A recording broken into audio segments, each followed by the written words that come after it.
Այսօրվա իշխանությունը գտնվում է ավտորիտար իշխանության, ավտորիտար բնույթ ունեցող իշխանության քրոնիկ հիվանդությունների մեջ։ Դրանք յուրաքանչյուր մարդով գիտի ինչ է ավտորիտարիզմը կամ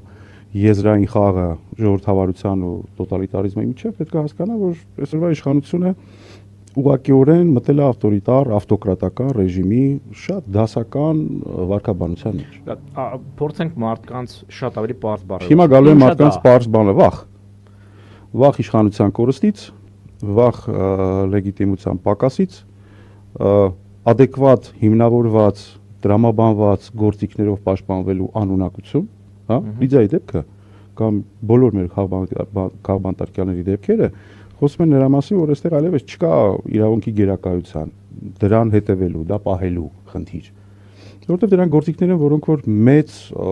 ճոխություն են այսօրվա իշխանության համար, իշխանությունը պահել այդ գործիքներով կամ հաշվի նստել այդ երևույթների հետ։